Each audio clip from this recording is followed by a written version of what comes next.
Hi, I'm Martin Harris, and I'm director at R&D Centre London. And we're an extension really of Sound Design Group here in Japan. And between us, we've provided all of the contents that you can play and hear in the Genos2. Well, the sounds in Genos2, firstly, we have sampling technology, and sampling basically means recording. And we find the best studios, we find the best musicians and instruments, and we also sample at a very, very high quality with the best microphones and many, many different articulations, which ends up creating such a high quality sound.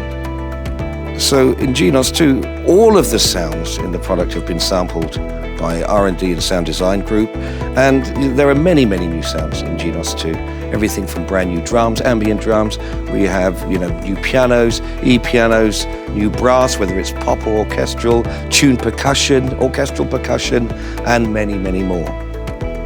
So once we've actually sampled the sound, so we get the raw material from the studio, of course,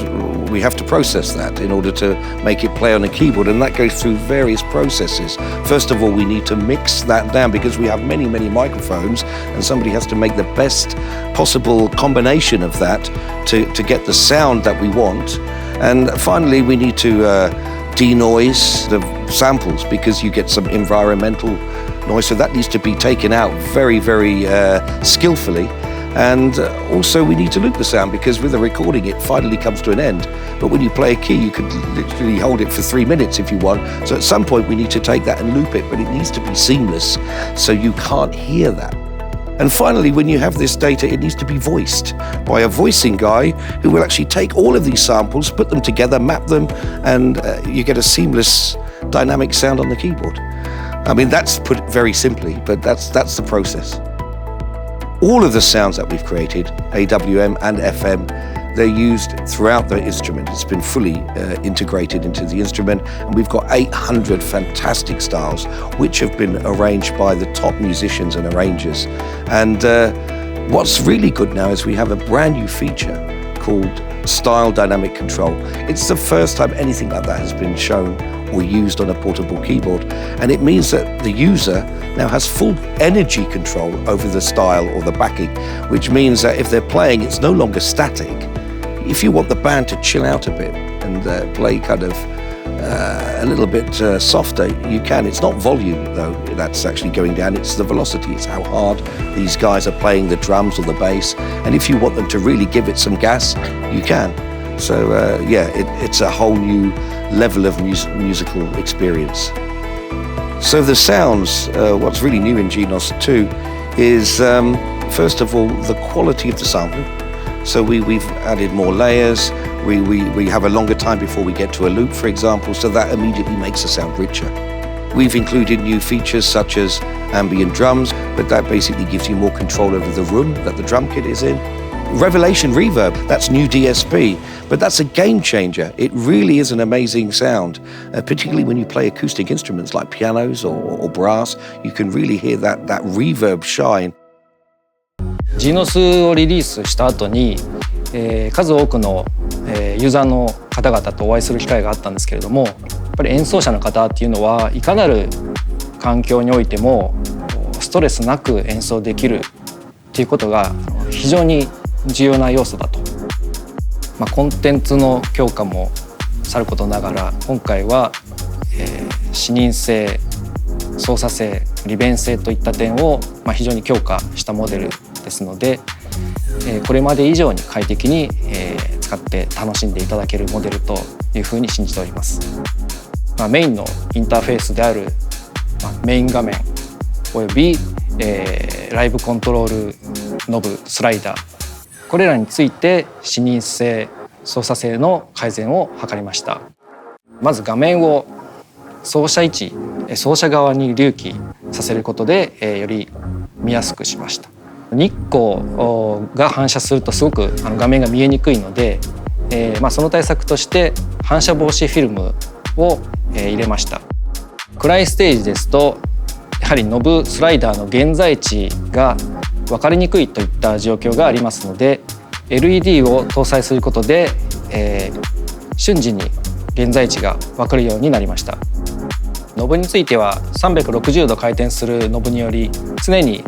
設定された値を起点として操作を始めることができます。スライダーの物理的な位置と LED の指す設定値が離れている場合でもキャッチ機能により値が意図せずジャンプすることを防ぎます。I'm Stefano from Italy, and in addition of being product designer, I'm a musician and mainly keyboard player. For this reason, I've been assigned to the mission of upgrading Genos to its second generation. And actually, the biggest challenge was trying to integrate the new features naturally and smoothly with the lines of the original Genos concept design, dynamic and gentle at the same time. The most important intention was, of course, increasing the visibility of the main LCD, hosted in a new protrusion that emerged like a mountain from Genos' surface. It includes also the sub-display aligned with the LCD and dominating the knobs and sliders drawbars area. The asymmetrical layout of this new section wants to contribute to express the smart and professional evolution of Genos2 and its powerful core. A scientific image symbolized by the number 2 in the logo as well. まずデザインに関してなんですけど、開発当初は実はいろんな案があって、その中からやっぱり実現性があるものを評価していかないといけないので、社内で、形状だったり塗装とか含めていろいろ試作を行って、みんなで実現性とまたデザイン的にも優れているかをいろいろ検討して、今現在の最終仕様に決めていきました。コストはすごい大事なんですけど、コスト削減っていうよりは品質面をいかに高くするか、用意しないにできるか、安定したものとしてお客さんが不安なく使ってもらえるようにするか、最高の品質にするっていうところをすごく意識して設計しました。一番悩んだのはノーアケースの突起形状をどうやって作るかというところでした。パネル側とあと背面側で2つの大きな金型でできていて、これがちょっとしたズレで段差が生まれてしまいやすかったりとか、結構設計的なケアが必要になります。どういう割り目線にしていくのがいいのかとか含めていろいろ考えながら、形を決めていきました。トップクラスのPK としてやっぱデザイン的な美しさもどうしても追求したかったので、製品としての品質とデザイン外観上をいかに両立させる、どっちもベストなところを取れるかっていうところをすごく考えて、デザイナーとやったり、あとは生産技術部門といろいろ協議をしながら、ベストだと思えるところに仕上げてきました。そうですね、設計者の私が言うのは変なんですが、やっぱりヤマハの品質部門の基準というのはやっぱりかなりハイレベルなものを求めていて、私たちもそこと連携しながらより良いもの、ちゃんと安心して使えるものに仕上げていこうと思っているので、そこは自信を持っていいものができたと思っています。今回私はノブスライダーの周囲の LED の設計を担当いたしました。レンズの 3D モデルをもとに光解析ソフトを使って光のそのロスができるだけなくせるようにレンズの形状を決めていきます。形状は 0.1 ミリ単位で一番いいところを探って効率よく届くようなレンズを設計しております。素材選びからレンズの形状まで最高レベルのものができたと思っております。私が担当したのは、出力系の音の音質の担当をしてました。フラッグシップとしてはやはり低域からしっかり音が出ていて、その上で広域までしっかりなる、なんか逆三角形のような音をなるようなイメージをしながら音質設計をやっていました。で部品に関しては私の耳で聞いて、これがベストだ、これ以上のものは作れないっていうことを基準で選んでいきました。部品変わるのも基板が壊れるまで延々と試していって、これはダメだ、あれダメだ、いやこれはこっちの方がいいかな、どっちの方がいいかなっていうのを聞き比べながらひたすらスタジオにこもってやっていました。内部のコンテンツが複数の波形を多分持っていると思います。でその波形をそのままやっぱり出すことがハードとしての役割だと私は考えているので、歪んだ波形だったり波形が変わってしまったら中身のコンテンツっていうのは台無しになっちゃう。でそのために、追従性の良い波形を出すっていうことが目標になって設計を行っていました。長官評価と電気的な評価は2種類行っています。で長官評価は、皆さんもご想像の通り音を鳴らしてみて評価していきます。スタジオのような空間から大きなライブハウスのような広い空間での音の鳴り方を確認して評価を行いました。今回 USB オーディオも搭載しているところもあるので、楽器としても使えることはもちろんのこと、ある意味オーディオプレイヤーとしても使えるレベルで音質設計はできているなと思っています。そこで楽しんでいただけてもいいのかなと個人的には思います。And one of the great things for me is the new FM synthesis technology. For the first time, we actually have a dual engine arranger workstation. So we have the beauty of the realism of the acoustic or samples. Don't have any fear, you don't have to be a synthesizer genius. You know, we've set it all up. So it's just press a button and you get the greatest sounds. FM synthesis really adds a whole new dimension for the player. And what I love about it is really the dynamic capabilities. If you're looking at AWM or sampling, it's recording. So to create dynamics, you have to record instruments at many, many different dynamic layers. And of course, you will hear a slight sound shift as you go through the key bed. But with FM, it's a seamless dynamic curve. And that really adds a punchy sound. It really is amazing. もともとヤマハの LSI を開発するにあたりマルチ音源っていうのをずっと意識していました。 AWM 音色と FM 音色を組み合わせて発音することで、同時発音数的な観点でいうと余裕のあるパフォーマンスが可能になっています。 FM is of course the iconic sound of the 1980s. You know, with the DX7 being the most popular synthesizer at that time, which is of course Yamaha's most iconic flagship synthesizer back in those days, you will hear it on almost every record. So the customer will benefit from great realism in the sort of 80s and 90s productions. And also if you're into more modern pop songs and electronic dance music, FM made a huge revival and it gives a really great edgy sound. You know, one of the high quality sampling technologies is super articulation 1 and 2. Well, basically what that means is we have many, many different samples, not just the straight instrument sound, but also the joins, the bends, the falls of different instruments. The super articulation system cleverly puts that together. So when you play, it's a seamless experience. So for example, if we take an acoustic guitar, you know, we will add fret noises, you will hear slides, but it's done that it doesn't work on every single note. So it happens kind of randomly. And I think that's the beauty. So when you play a guitar, you will sometimes hear a slide, you will hear the noise, you will hear, you know, key off. So you'll get the end of the string and so forth. And that's what makes it such an amazing experience to play. SS ボイスはAEM 音源技術というものを使っているちょっと特殊な他と違う音色です。何も押さないと普通のまっすぐな音が出るんですが、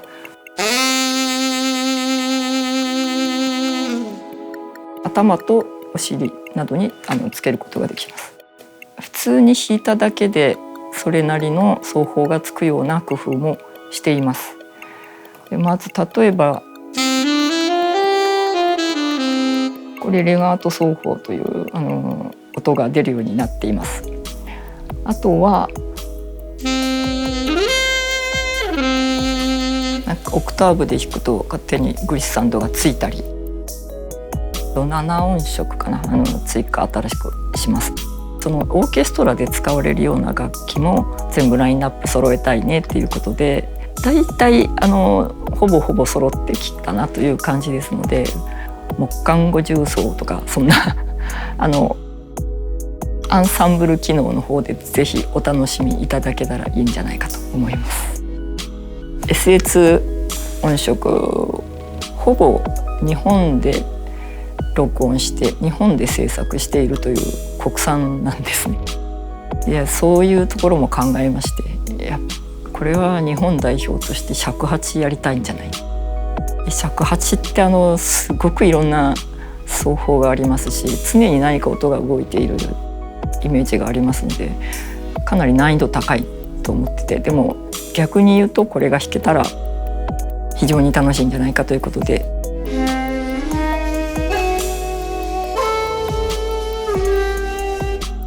どんな奏法があるのかなってもうあまり日本人でもよくわからない。でもそこをオートアーティキュレーションのところでいろいろ工夫しまして、それっぽく出るように。もちろんこちらの、ボタンを使えばこういうものも出ます。エレクトリックベースを入れてみました。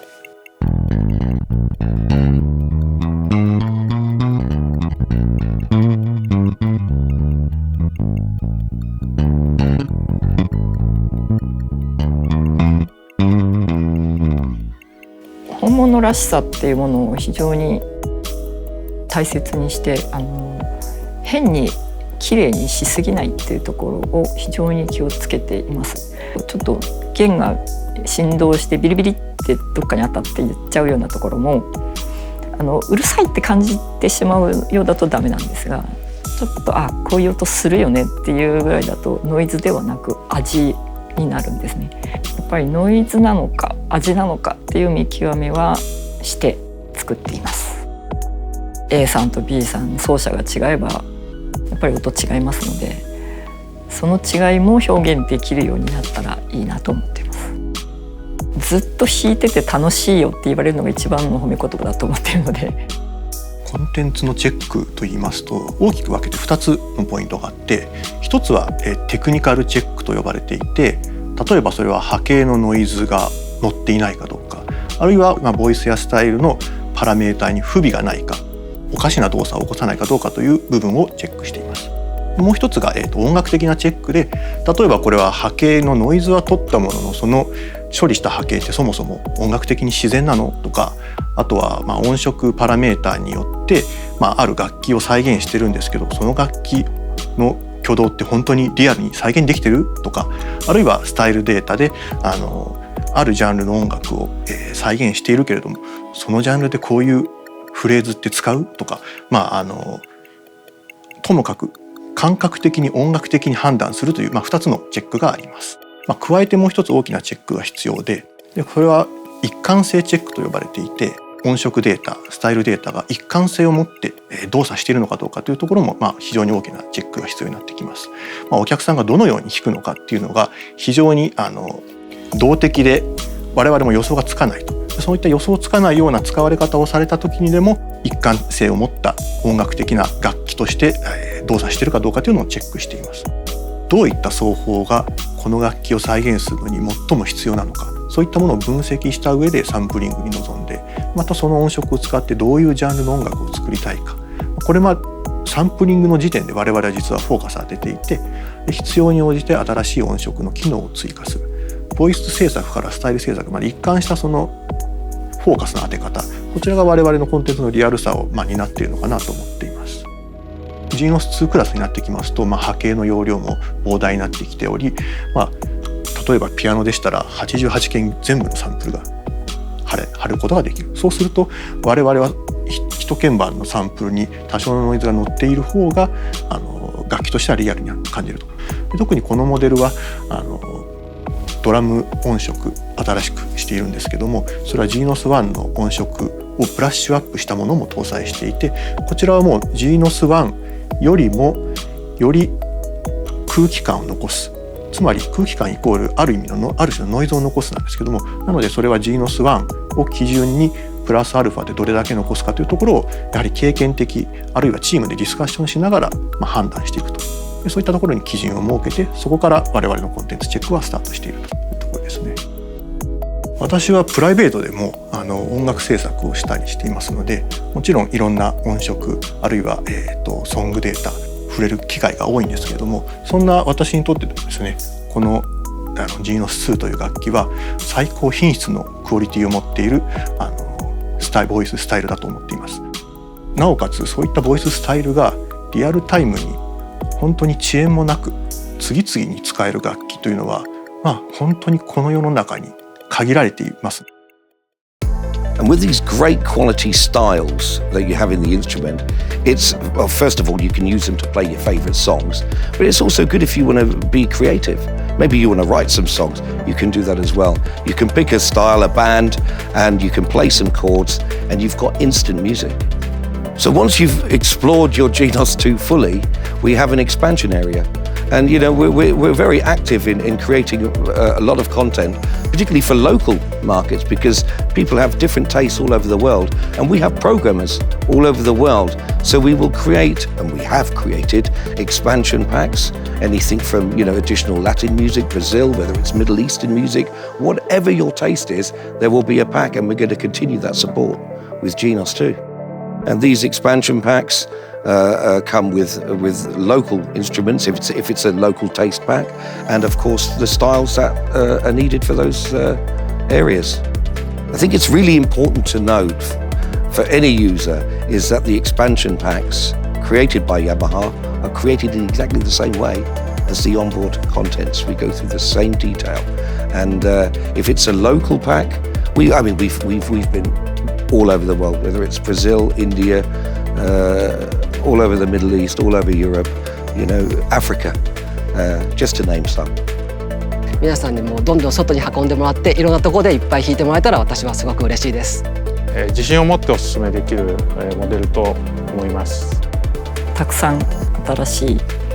いいいものを詰め込みましたので、ぜひ触ってください。楽しんでくださいと。皆さんぜひご期待くださいと。